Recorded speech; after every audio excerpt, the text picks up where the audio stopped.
VK news Uttar Pradesh Uttarakhand, सच का सारथी।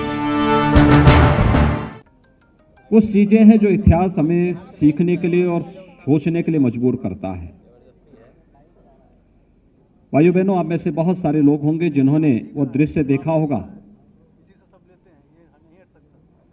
जब अफगानिस्तान के बामियान में महात्मा बुद्ध की 2500 वर्ष पुरानी मूर्तियों को तालिबान ने तोप लगा करके तोड़ा था। आप में से वो दृश्य किस लोगों ने देखा था? आज से लगभग 20 वर्ष पहले की घटना है। और तालिबान की उस क्रूरता को दुनिया ने भी देखा था। बुद्ध ने दुनिया पे कभी युद्ध नहीं थोपा। शांति, मैत्री और करुणा की बात जब भी दुनिया के अंदर होगी तो भगवान महात्मा बुद्ध सदैव पूरी मानवता के लिए प्रेरणा और श्रद्धा के केंद्र बिंदु बने रहेंगे। लेकिन शांति, मैत्री और करुणा के इस महामानव को, उनकी मूर्तियों को तालिबान ने कैसे तोड़ा था, यह दृश्य भारतवासियों को कभी भी विस्मृत नहीं करना चाहिए और दुनिया में शांति और सौहार्द के पक्षधर किसी भी व्यक्ति को कभी नहीं भूलना चाहिए। क्योंकि बुद्ध ने तो करुणा की बात की, मैत्री की बात की, शांति की बात की। बुद्ध की प्रतिमा को तोड़ने का मतलब शांति को तोड़ना, भंग करना, दुनिया के अंदर आपसी सौहार्द को नष्ट करना। और हम लोगों ने तब भी, मैंने 1999 में इस बात को कहा था, कि इन्होंने महात्मा बुद्ध को, इसके माध्यम से भारत की आत्मा को ठेस पहुंचाने का कार्य किया था। एक दिन इनकी बड़ी दुर्गति होगी जिन्होंने महात्मा बुद्ध की मूर्ति को तोड़ा है। और भाइयों बहनों, आपने देखा होगा उसके कुछ ही दिनों के बाद जब अमेरिका के ड्रोन बम वहां गिर रहे थे और तालिबान के ऊपर उनकी चमड़ियां बारूद से झुलसती जा रही थी, तो हम लोगों ने कहा था महात्मा बुद्ध के साथ किए गए आपकी क्रिया की ईश्वर तुम्हें उसकी प्रतिक्रिया दे रहा है।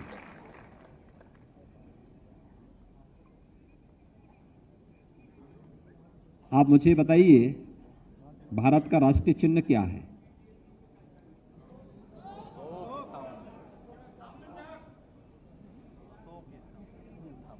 भारत के तिरंगे के बीच में क्या है? याद रखना, भारत का जो राष्ट्र चिन्ह है वह अशोक की लाट के ऊपर जो सिंह है ना, वही भारत का राष्ट्र चिन्ह बना है।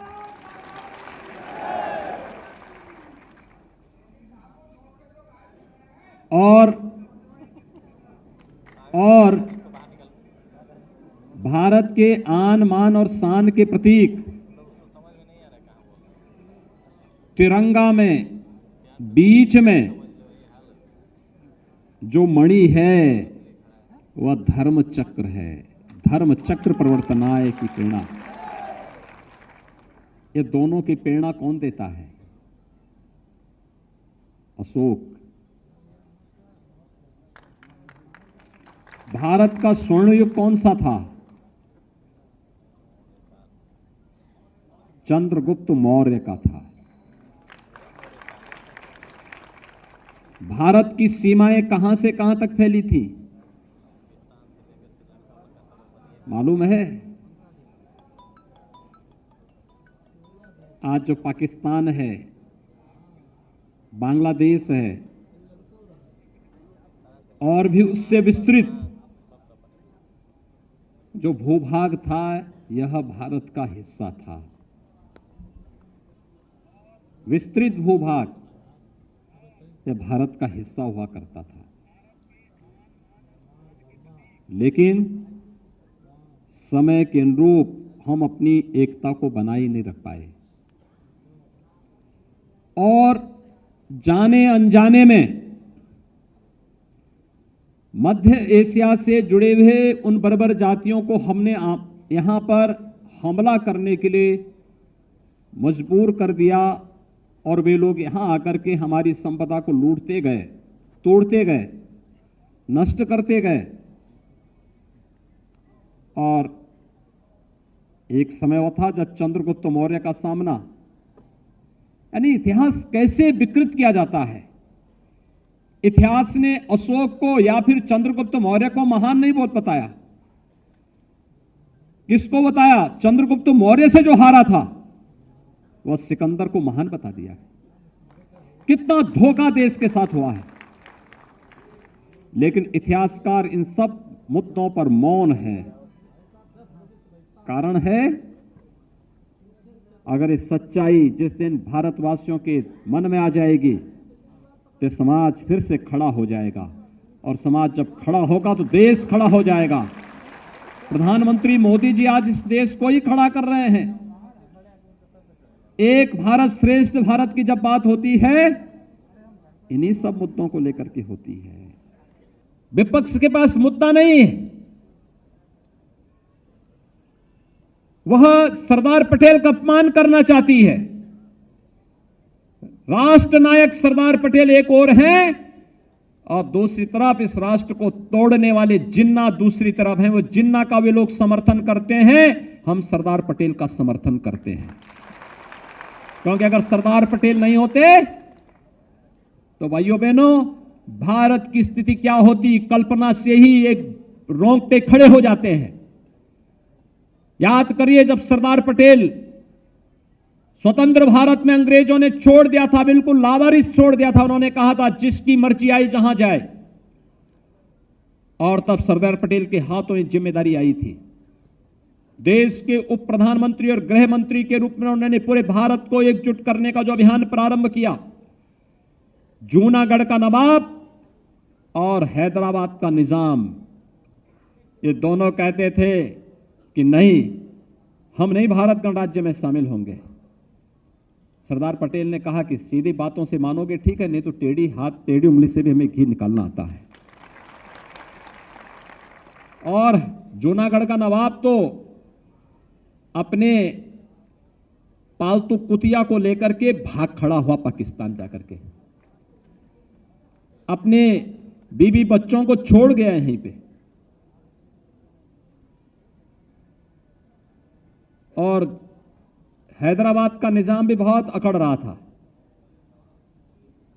आप आश्चर्य करेंगे, उस समय के प्रधानमंत्री जब हैदराबाद गए थे तो निजाम मिलने नहीं आया। तब सरदार पटेल स्वयं गए। उन्होंने कहा कि भाई देखो, हैदराबाद रियासत का विलय भारत गणराज्य में हो गया है, आप अब सत्ता छोड़ दीजिए,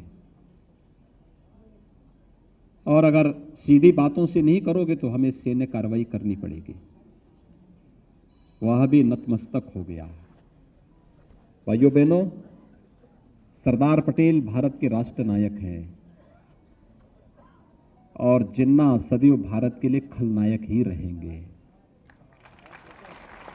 जो लोग खलनायक का सम्मान कर रहे हैं, क्या आप उसका समर्थन करेंगे? क्या जनता को बताएंगे? सरदार पटेल राष्ट्र नायक हैं, चंद्रगुप्त मौर्य राष्ट्र नायक हैं, अशोक महान है, महात्मा बुद्ध दुनिया के अंदर सदैव शांति, मैत्री और करुणा के रूप में पूजे जाते रहेंगे। लेकिन जो लोग आज जिन्ना का समर्थन कर रहे हैं, एक प्रकार से तालिबान का समर्थन भी कर रहे हैं। तालिबान के समर्थन में नारेबाजी तो वहीं से शुरू हुई थी ना। तालिबान के समर्थन में इन्होंने ही वक्तव्य दिए थे ना। ये है ड्रीम मीडिया नेटवर्क, और आप देख रहे हैं देश का पहला 24/7 digital news channel VK news, राष्ट्र के नाम।